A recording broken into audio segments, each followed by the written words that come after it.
Hello दोस्तों, मेरा नाम है चांद और आप देख रहे हैं आपका अपना चैनल के फॉर ऑल और आपका बहुत बहुत वेलकम है, स्वागत है। दोस्तों आज मैं आपके लिए फिजिक्स का पहला टॉपिक लेकर आया हूं और वो टॉपिक है हमारा यूनिट्स, मात्रक।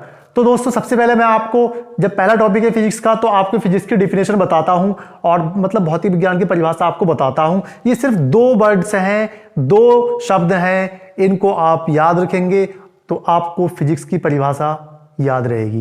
कौन कौन से वर्ड हैं? एक है पदार्थ, चाहे आप इसको द्रव्य बोलें या पदार्थ बोलें, एक ही बात है। और दूसरा है ऊर्जा। तो भौतिक विज्ञान क्या है? भौतिक विज्ञान में हम पदार्थ और ऊर्जा के बीच में जो क्रियाएं होती हैं, पदार्थ और ऊर्जा के बीच में जो क्रियाएं होती हैं, उन्हीं को अध्ययन करते हैं। अध्ययन बोल दो, चाहे पढ़ते हैं, ये बोल दो, ठीक। भौतिक विज्ञान में पदार्थ और ऊर्जा के बीच में जो क्रियाएं होती हैं उनका अध्ययन होता है। और इंग्लिश में बोलना चाहें तो फिजिक्स में हम मैटर और एनर्जी के बीच में जो इंटरेक्शंस होती हैं उनकी स्टडी करते हैं, ठीक। परिभाषा खत्म हो गई। अब आता है हमारा नेक्स्ट, क्या पढ़ना है हमें? वो पढ़ना है भौतिक राशि, जिसको हम बोलते हैं फिजिकल क्वांटिटी। राशि का मतलब होता है मात्रा, जैसे किसी चीज की मात्रा, कोई चीज कितनी मात्रा में है, समझ गए? तो कह रहे हैं भौतिक राशि क्या होती है? तो भौतिक राशि भी बहुत ईजी बात, जिन राशियों को आप माप या तोल सकते हो वो सब भौतिक राशियां हैं।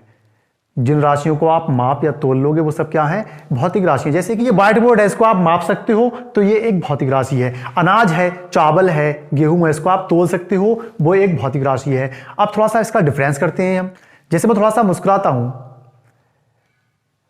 कुछ मात्रा में मैं मुस्कुराया, तो इसको क्या आप माप सकते हो कि मैं कितना मुस्कुराया? 100 ग्राम मुस्कुराया या 100 मिलीलीटर मुस्कुराया या 100 मीटर मुस्कुराया? नहीं बता सकते ना। तो ये एक भौतिक राशि नहीं है। अगर मैं थोड़ा सा गुस्से में आ गया तो आप बता सकते हो क्या मैं कितना गुस्सा हूं? नाप के बता सकते हो?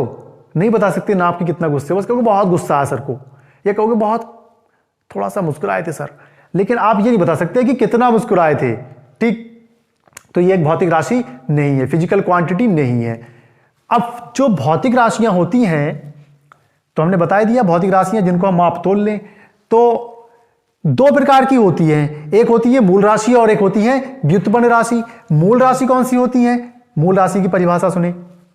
जो भौतिक राशि स्वतंत्र होती हैं और किसी और राशि पर निर्भर नहीं होती हैं, वो मूल राशि कहलाती हैं, ठीक है। जो राशियां स्वतंत्र होती हैं और दूसरी किसी राशि पर निर्भर नहीं होती हैं, वो मूल राशि कहलाती हैं, फंडामेंटल क्वांटिटी कहलाती हैं। जैसे लंबाई, लंबाई बताएं, लंबाई क्या किसी और राशि से मिलकर बनी है? नहीं बनी है। आप इसको किसी और राशियों में नहीं तोड़ सकते। लेकिन मैं मूल राशि और व्युत्पन्न राशि में से एक चीज लेता हूं। यहां से बल ले लिया मैंने। देखिए बल जो है वो दो राशियों से मिलकर बनी है, द्रव्यमान और त्वरण। चाल जो है वो दो भौतिक राशियों से मिलकर बना है, दूरी और समय। दो राशि है ना, इन दोनों पर निर्भर है ये? नहीं है। तो स्वतंत्र नहीं हुआ, क्यों? क्योंकि ये दो राशियों से मिलकर बना है और इन पर ही निर्भर भी है। और ये क्या है? स्वतंत्र है, ये किसी और राशि से मिलकर नहीं बना है। तो आप लोग समझ गए होंगे कि मूल राशि कौन सी होती है? जो स्वतंत्र होती हैं और वो किसी दूसरी राशि पर निर्भर नहीं होती हैं। तो ये मूल राशि जो होती हैं वो 7 होती हैं: लंबाई, द्रव्यमान, समय, ताप, विद्युत धारा, ज्योति तीव्रता, पदार्थ की मात्रा, ठीक है। और मूल राशि एसआई क्वांटिटी भी बोल सकते हैं, और इनके जो मात्रक होते हैं वो कहलाते हैं एसआई मात्रक, एसआई यूनिट्स, ठीक है। तो दोस्तों ये 7 मूल राशियां हैं। अब बात बाकी आई व्युत्पन्न राशि। व्युत्पन्न राशि क्या होती है? जो राशियां स्वतंत्र नहीं होती और दूसरी और मूल राशि पर निर्भर होती हैं। जो राशियां स्वतंत्र नहीं होती और दूसरी राशि पर निर्भर होती हैं वो व्युत्पन्न राशि कहलाती हैं, डिराइव्ड क्वांटिटी कहलाती हैं। जैसे चाल है, चाल दूरी पर और समय पर निर्भर है, दो राशियों पर निर्भर है। और दोनों दूरी मतलब किसमें नापेंगे आप? लंबाई, लंबाई दूरी एक ही बात होती है। तो ये लंबाई कौन क्या है? मूल राशि है। और समय, समय भी मूल राशि है। तो ये किस पर निर्भर हो गई? मूल राशि पर निर्भर है। चाल मूल राशियों पर निर्भर है, तो इसलिए ये क्या है? एक व्युत्पन्न राशि है। बल, बल भी देखें द्रव्यमान पे और त्वरण पर निर्भर है। द्रव्यमान देखें, द्रव्यमान भी एक मूल राशि है। तो आप लोग समझ गए होंगे कि जो राशियां स्वतंत्र नहीं होती हैं और मूल राशियों पर निर्भर होती हैं वही क्या होती हैं, व्युत्पन्न राशियां। ऐसे भी समझ सकते हो कि इन 7 राशियों के अलावा जितनी भी राशियां हैं वो सब व्युत्पन्न राशियां होती हैं। ये एक इंपॉर्टेंट बात हो गई। अब आते हैं मात्रकों के ऊपर। मात्रक क्या होते हैं? मात्रक क्या होता है? भौतिक राशि को जिसके द्वारा मापा जाता है उसे मात्रक कहते हैं। कोई भी राशि है, जैसे मान लीजिए व्हाइट बोर्ड है, व्हाइट बोर्ड को आप किससे नापेंगे? मीटर से नापेंगे, तो मीटर क्या हो गया इसका? मात्रक। अगर आप फ्रूट खरीदते हैं या अनाज खरीदते हैं तो वो कैसे तोलेंगे? उसको आप किलोग्राम के बाट से तोलेंगे, तो किलोग्राम क्या हो गया उनका? मात्रक। जिससे नापेंगे वही क्या? मात्रक। ठीक है, ये परिभाषा हो गई। अब अगली बात आती है, ये मात्रक हो गए। मात्रक 2 प्रकार के होते हैं फिर, एक होते हैं मूल मात्रक और एक होते हैं व्युत्पन्न मात्रक। अब मूल मात्रक कौन से होंगे?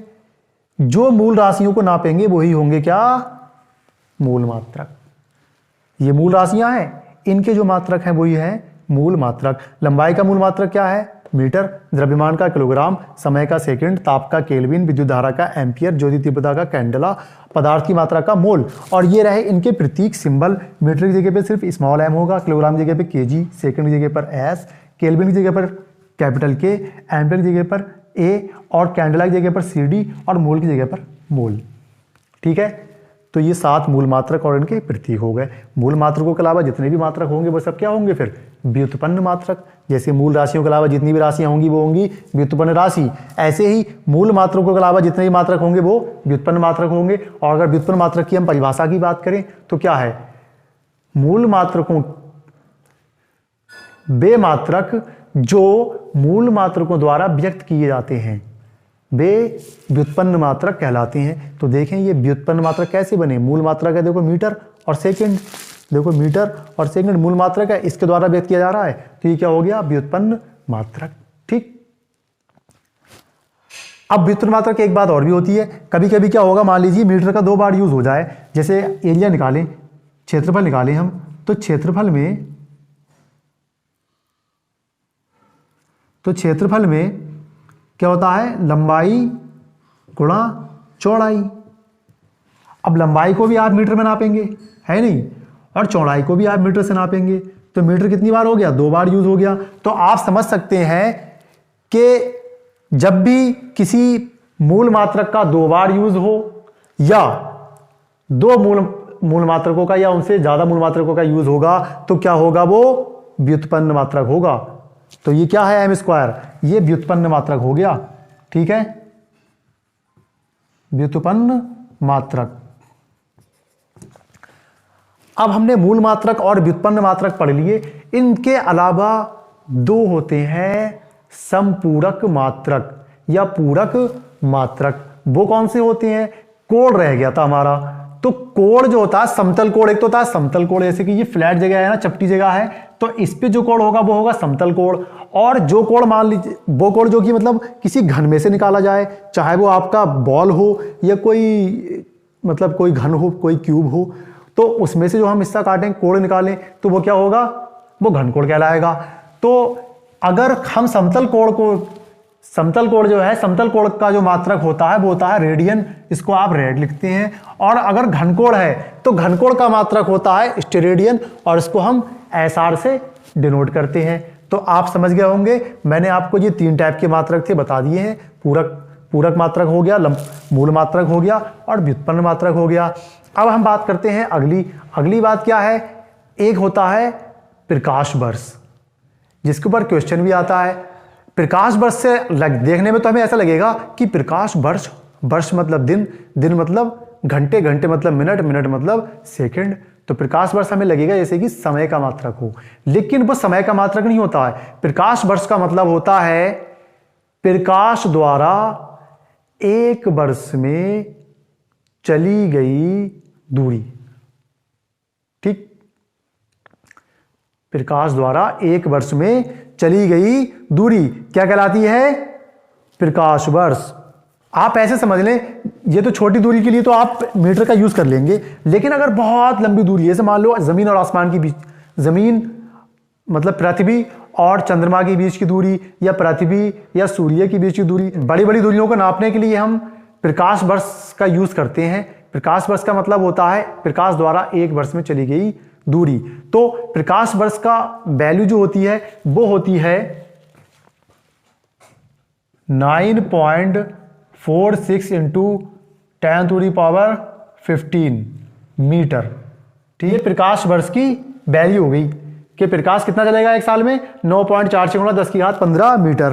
तो प्रकाश वर्ष हो गया, लेकिन इससे बड़ा एक मात्रक और होता है और उसको हम बोलते हैं पारसेक। इसके ऊपर भी क्वेश्चन आता है। तो एक पारसेक बराबर क्या होता है? एक पारसेक बराबर होता है 3.46 प्रकाश वर्ष। प्रकाश वर्ष तो 3.46 प्रकाश वर्ष। प्रकाश वर्ष बराबर कितना होता है ये? तो जब हम इसकी गुणा करेंगे तो वो आ जाएगा हमारा 3.08 10⁻16 मीटर। तो दूरी का सबसे बड़ा, लंबाई का सबसे बड़ा जो मात्रक होता है वो होता है पारसेक और इसकी वैल्यू होती है 3.08 गुणा 10⁻16 मीटर। उम्मीद करता हूं दोस्तों आप लोगों को वीडियो अच्छा लगा होगा और आप लोग हमें कमेंट बॉक्स में जरूर बताएं कि वीडियो आपको कैसा लगा। और चैनल पर अगर फर्स्ट टाइम आए तो सब्सक्राइब कर सकते हैं। आप सभी का वीडियो देखने के लिए बहुत बहुत धन्यवाद। Thank you.